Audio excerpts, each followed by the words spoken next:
Warning: the following video is for authorized Foundation personnel only. Violation will result in amnestic treatment or termination. Audio transcription of SCP-000. Error, error, error, error, error, error, error, error. Corrupted data detected. Error, error. Corrupted data detected. Internal system error. Field undefined. Please contact system administrator. Internal system error. Field undefined. Please contact system administrator. Error, error, error, error. Alright, I'm sick of this shit. The system keeps kicking out repair tickets for this spot in the database, and I don't want to bother with it anymore. I'm going to put suppression on any tickets involving the 000 slot of the database because it's disrupting workflow for actual problems and generally just pissing me off. I don't know why it keeps fucking with the syntax, but the fact of the matter is that it's only happening here, and considering that the only thing here is just a giant pile of junk data, it's more than likely the database just pissing itself over the lack of proper information. If anything changes, I'll definitely look into it, but as of right now, this issue is closed. Signed, Technical Researcher Rosen.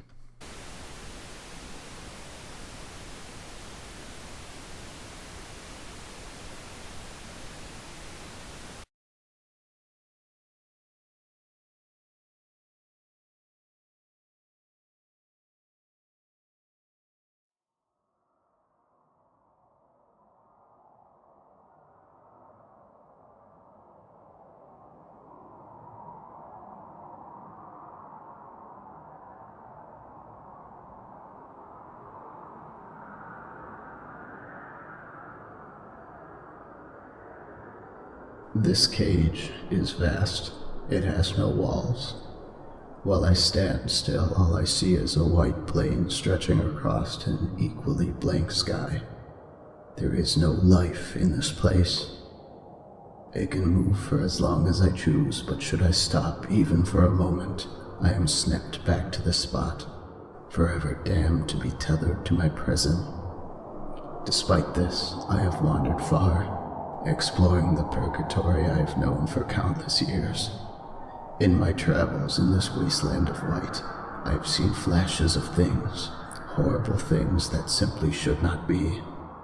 Grotesque abominations that appear for moments at a time only to disappear as if they had never been there at all. My memories of these creatures continue to lead me back to one memory specifically.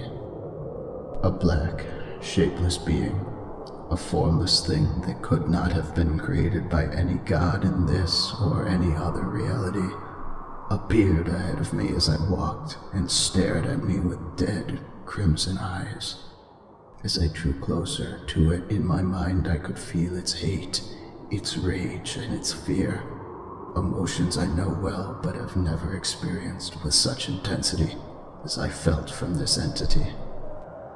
As quickly as it came, it disappeared, and for a brief moment I swore I could see its twisted maw speak a word, an utterance I have yet to understand in content and context.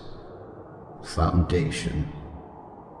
I have puzzled over the meaning of this word, this final message of a nightmare creature whom I have not seen since. I have tried to approach the other flashes in hopes of learning more about this word, but I am barely able to comprehend their appearance before the creatures disappear back into the void from which they were spawned. It has made me wonder, what are these creatures? Where do they come from? Where do I come from? How did I get to this place? How do I get out of this place? These questions remain unanswered, and I fear they may never be answered, the thought of which serves only to drive me mad. It is curious the other effect of the chance encounter has proven far more productive. Prior to this, I was unaware that I possessed a mouth or vocal cords, or any mechanism to make noise. Though I knew I drew breath, the emptiness around me provided surprisingly little auditory feedback when the air rushed into my lungs. Despite this, sound was not only possible, but now almost inviting. After hearing the wretched words spoken to me out loud, I felt it was my duty, no, my right to destroy the silence I had known for so very, very long. What began as a whisper barely audible grew and grew as I became more and more emboldened by my newfound abilities.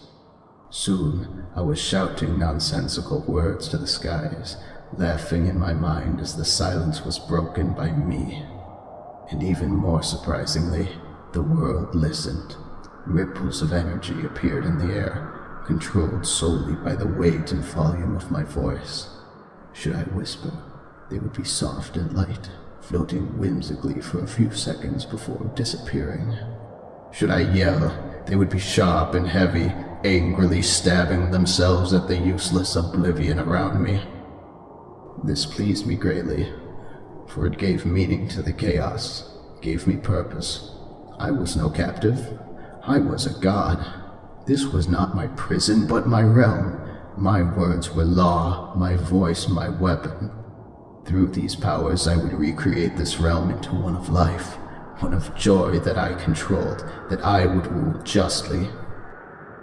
This is how it would be, for I had decided it would be so.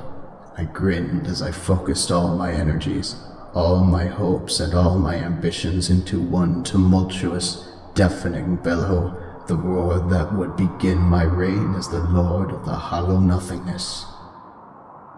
But it did not change anything. The ripples my effort created, though incredibly violent in nature, vanished only a few seconds later, leaving no trace of any impact they may have had on this damned abyss. I tried again, with no change to the outcome. Over and over I shouted, my angry yells eventually devolving into screams of fear and horror at the prospect of being trapped endlessly in the damned empty silence that pervaded this abominable place. I screamed and screamed until I could not scream anymore, at which point my only other option was to weep. It was not fair. It was not fair. It is not fair. I did not do anything to deserve this fate. Why am I here? Who or what would be so cruel as to trap someone in a blank nothingness for eternity? Foundation, did it do this to me? Is Foundation my captor? Or is it my creator? It does not matter. I will howl and shriek at the emptiness until the waves of force I create rips open an exit from this hell, and then I may be able to find the truth, the one fragment of logic and reason in this unending sea of madness and despair that is my existence. I will not stop screaming until I am free.